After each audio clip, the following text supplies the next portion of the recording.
Good afternoon. I'm Shawnee Au, and this is One News Now.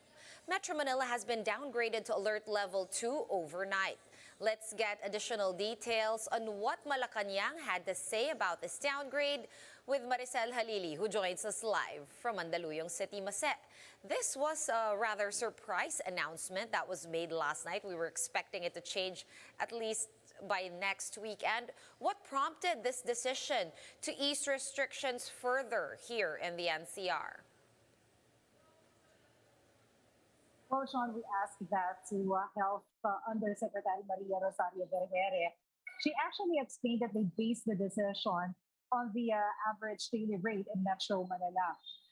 Last week, we still have to meet the matrix drafted by the Department of Health before they can declare us or before they can place Metro Manila under alert level 2.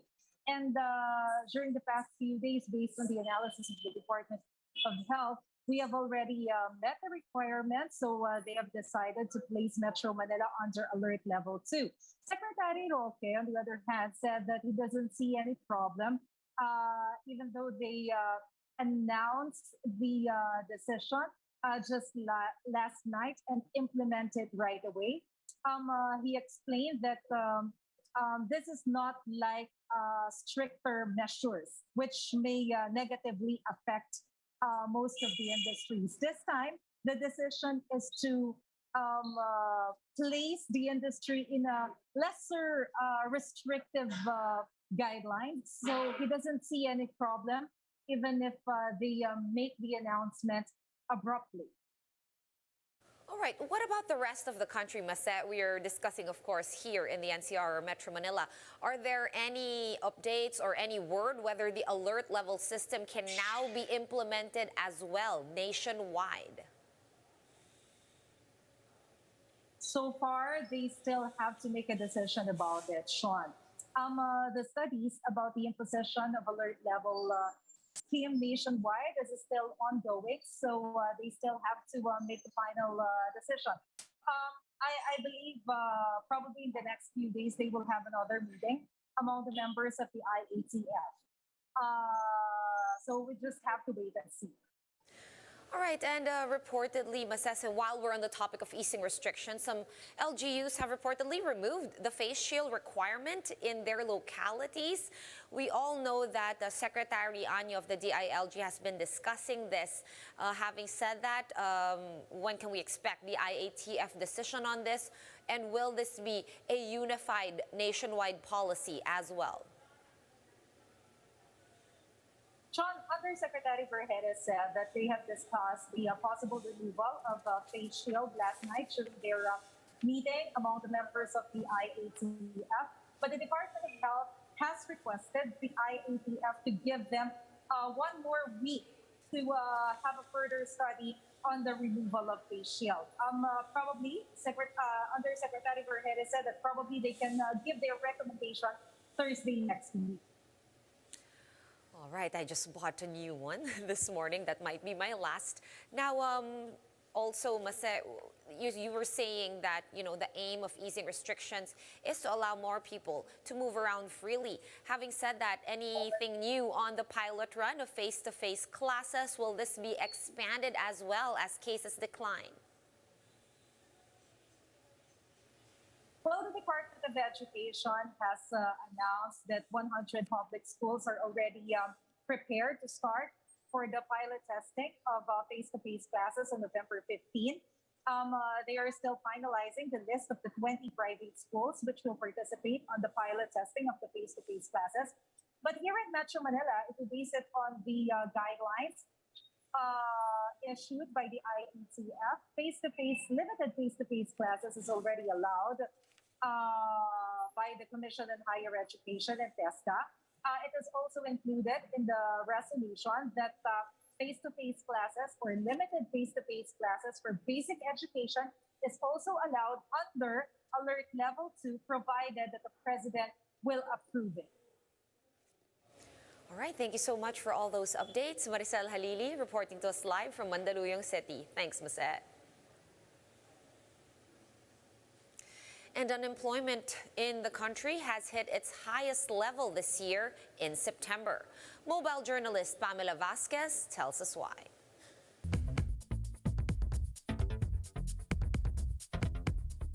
Unemployment jumped in September, hitting its worst level in all of 2021. New data from the statistics agency showed the gauge rose to 8.9% for the month. That's equivalent to 4.25 million jobless Filipinos. The country was under MECQ for the first half of September after COVID cases hit an all-time high, reaching 26,000 a day. The biggest driver of unemployment was the agriculture sector, which lost around 900,000 jobs. Basically, ang nakikita namin ay yung end ng harvest season at yung bad weather condition. Manufacturing also took a hit due to uncertainty over government policy. So you cannot just expand production, you cannot just hire more laborers if you are unsure of the direction of the government, whether they are going to fully open the economy or not. Meanwhile, House Committee Ways and Means Chair Joey Salceda is pushing a bill that will reduce excise taxes on fuel for 6 months.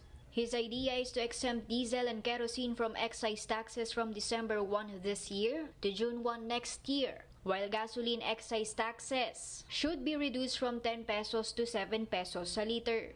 Salceda's argument is that diesel and kerosene are used mostly by the working class, for instance by jeepney drivers and delivery riders. Ang problema ko kasi talaga nito, yung top 10% ng ating pong society, napaka-unequal. So, 51% po ng lahat po ng langis ay kinukonsumo po ng top 10%.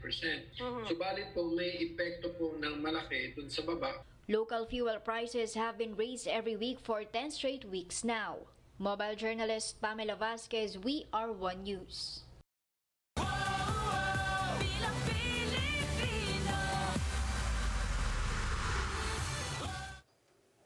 And 2 more groups are seeking to disqualify Bongbong Marcos from the 2022 national elections.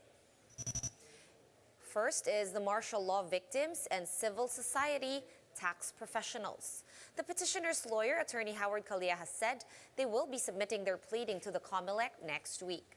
Callejas says they plan to file either a motion to join the previous petition or file a separate disqualification suit against the former senator. Presidential aspirant Senator Ping Lacson is now making rounds in Cavite, his home province. Let's get the latest from Laila Pangilinan. She is joining us live from on the ground in Cavite. Laila, what's happening in Senator Lacson's visit over there? Yes, Sean, more than 100 non-government organizations and support groups joined Lacson in his campaign rally here in Cavite today.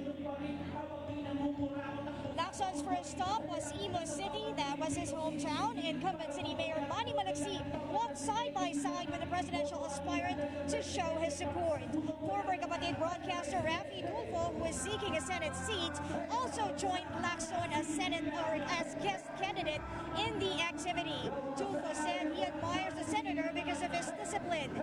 This was, of course, a trait instilled in Lacson since he did previously serve as PNP chief. One of Lacson's legacy during his stint as top cop was to address the so-called photo cops. During the forum, the presidential answered questions on corruption. If elected president, Lacson said he will make sure that current officials will get what they deserve once proven guilty. As for COVID-19, he said the government needs to improve the information drive on vaccines. He said there should be more incentives available to encourage people to get vaccinated. Lacson says he is not in favor of mandating vaccination since everyone has the right to refuse. Sean Lacson also met with the Cavite Mayor's League, and after which went here in Carmona for another round of campaign rally and for the oath-taking of the other Partido Reforma members. As the latest, Sean, back to you. All right, thank you so much for those updates. That was Laila Pangilinan reporting to us live from Cavite.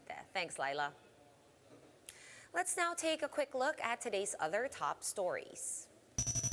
The IATF has allowed face-to-face classes at 50% capacity in all degree programs in areas under Alert Level 2.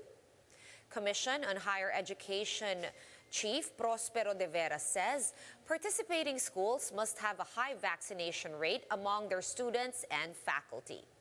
Schools must also secure approval from their LGUs and have modified facilities fit for new normal classes.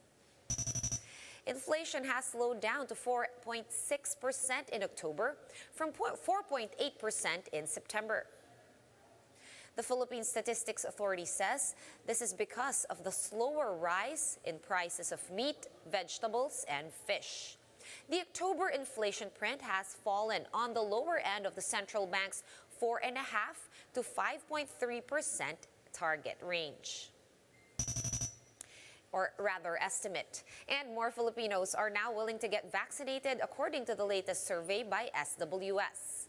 According to the survey firm, 64% of adult Filipinos are now willing to get vaccinated against COVID-19.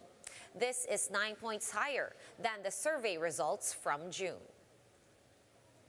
For more updates, visit News 5, The Philippine Star, and Business World online. Visit our website, onenews.ph, for more in-depth analysis. You can also catch One News on the Signal Play app. Register for a free account at www.signalplay.com and stream One News live anytime, anywhere. Masks on, wash hands, and stay safe, Philippines. I am Sean Yao. We are One News.